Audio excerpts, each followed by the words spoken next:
Hello, my dudes. You might be wondering, Joanna, where the heck are you? I'm sitting underneath my living room table because my house is in shambles. I mentioned this in the description box in my last video, but these men walked in, ripped out all the windowsills, and started just redoing them. We had to newspaper the whole house to make sure that we didn't ruin our wooden floors, and now they haven't come back. Our house is a mess. We don't know what's happening. But anyways, you've probably already read the title. Today, I'm gonna finally get my G1 driver's license. I don't know if it works the same way everywhere, but in Canada, first you have to do a written test, which is the G1, and then you have to wait 8 months to then get behind the wheel and drive and make sure you don't crash. And then the Canadian government is going to make sure that you still don't crash and throw you in a car a year later and have you drive again on the highway. So yeah, today's the first step. I'm just writing it. I'm getting it done. I'm getting past this. I'm tired of being a dependent Debbie, you know? I want to get my own things done. I want to be an independent woman. Originally, I'd purchased the actual driver's ed book to study for this test, but bold of you to assume that I was actually going to read a nonfiction book, so I just did the next best thing and downloaded the app. Things have been going well. I've been studying for the last 10 minutes, so I'd say I'm in pretty tip-top shape to write this test and pass. I'll admit, the first practice test I did, I got 40%.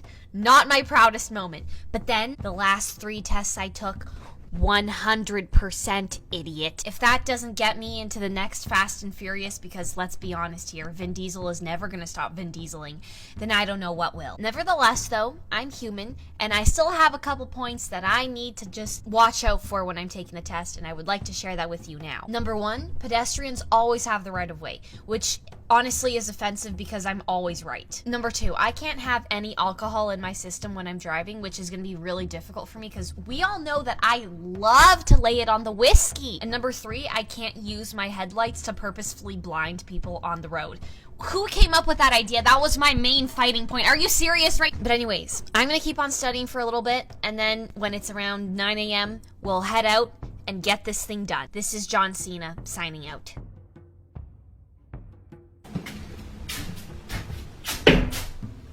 It's been 365 days since I saw sunlight. My dudes, I've been studying for 30 minutes. I know, woe is me. At one point, I even got tired of doing the practice test, so I just started playing Mario Kart.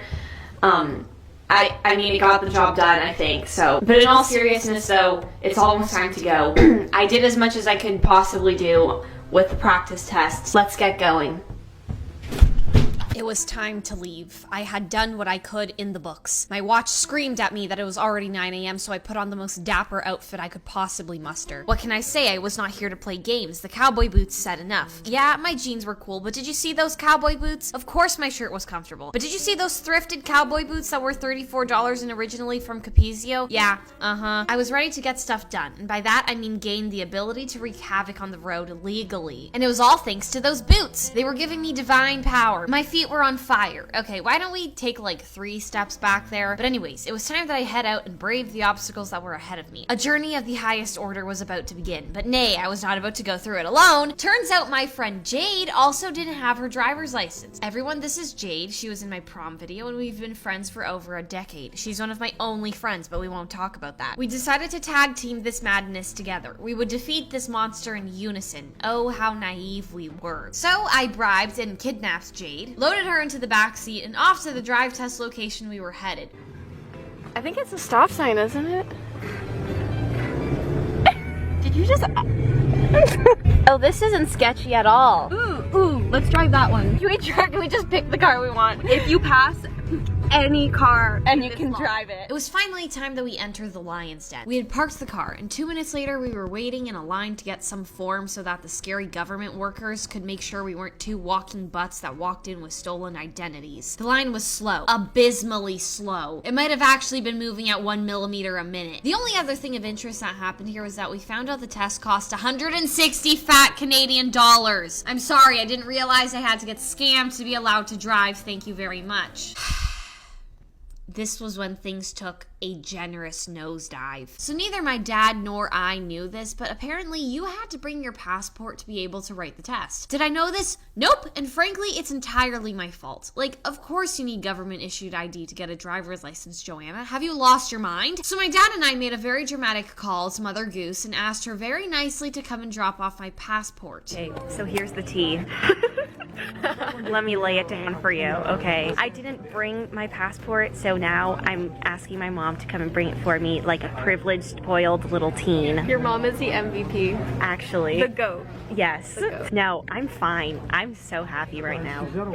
Honestly, my mother saved the day. My dad took one for the team and left because my mother was on her way and she would soon be able to look after us rascals. So, Jade and I had like a good 10 minutes of unsupervised chaos. We started off by seeing how long we could survive with the other's glasses. Newsflash, I might have blinded Jade with my old lady glasses where the lenses are so thick they don't even fit in the frame. But that wasn't enough, so we then proceeded to raid the vending machine. I think the last time I ate something like this was in grade school, but it didn't make it any less fun. Were we hungry? Maybe. It's more like eating because we're nervous for the test, but that's just a minor detail. I ate this chocolate chip protein bar, and Jade ate this cashew protein bar, which made me feel excluded because I've never had a cashew in my life. I mean, it looked good. She was obviously enjoying it. Mother Goose had descended from the heavens! Things were momentarily looking up. I got back in line and went through the whole snail's pace business once again, but I didn't mind. I was gonna walk out of that building a free, driving woman. Meanwhile, it was almost Jade's turn to go and write her test. Nerves were high. She would be the first soldier into battle. Would she come out victorious, or would she come out in pieces? We had no way of knowing. We said our goodbyes and well wishes, and into the gallows Jade went.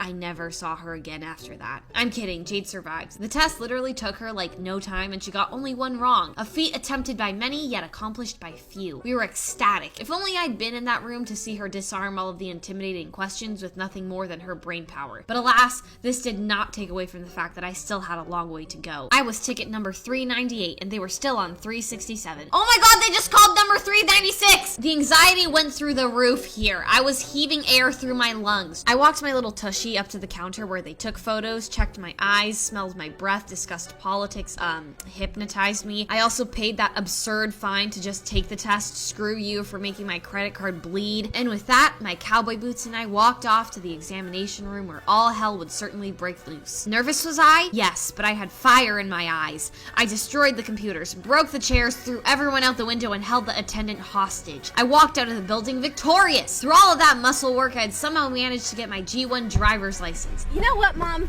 Now that I have my G1, I expect to be respected, okay? I can literally steal the car and like drive to Iceland. Yeah. Stop laughing, okay?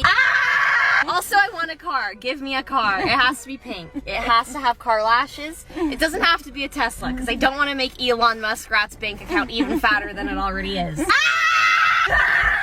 Anyways, after that was over and done with, it was time to celebrate. We dropped Jade off at her home and then drove home ourselves. I went out for a quick run, and when I got back, looking all tomato in the face, I got dressed and off to the movies we were headed. You see, here's the thing. My dad heard that Rambo Last Blood was playing in movie theaters on that same day, and he just couldn't stay in his seat. We had to go and watch it. I mean, catharsis of the highest order, sign me the heck up. I don't care if Sylvester Stallone is literally using a cane, I will watch it. This was no exception. It's also an excuse to eat popcorn. I can't even remember the last time I had popcorn. It was delightful. Probably had enough preservatives to make me grow a third arm, but maybe I want a third arm. Don't you dare judge me. I'll be 3/8 of the way to a full octopus. Then I'll really have it all. The movie, you may be wondering, what did I think of it? Well, that's a rabbit hole I'm willing to go down if you are too. But be aware, I will be spoiling the whole thing. So if that's not your cup of tea, the video's over. I love you and I'll see you in the next one. Spoilers begin in 10, 9, 7, 3. Okay, let's begin.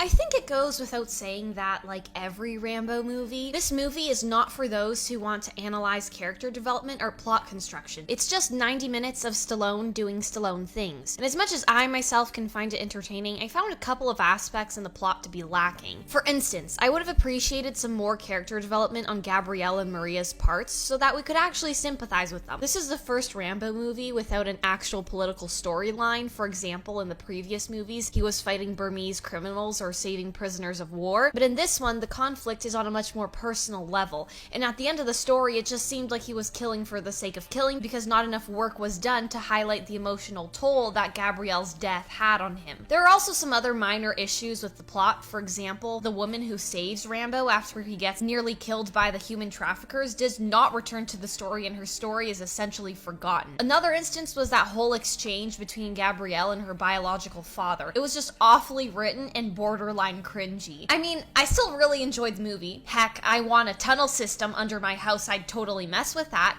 But I don't want to say it was perfect either. Anyways, once the movie ended, it was still quite early, so my dad decided to kill some time and visit Elon Musk's man cave, aka the Tesla store. Now, remember when I said that I didn't need to have a Tesla like 3 seconds ago? Right, that's true. I probably won't get one, but my dad will. He has grown a fascination for Teslas over the past couple months, and I can't say I haven't been enjoying it. You see, I've never really been that into cars. I don't really know all the different brands or models and that type of stuff. Jade actually said it very well a couple days ago. To me, cargo beep beep. It's simply a horseless carriage. But back to Teslas. What the heck is this? Is it like some kind of bug? Why? Also, interesting factoid, there are 4 acceleration modes on Teslas. Chill, Sport, Ludicrous, and Ludicrous Plus. So yeah, that's cool, I guess. That's it. So yeah. See ya.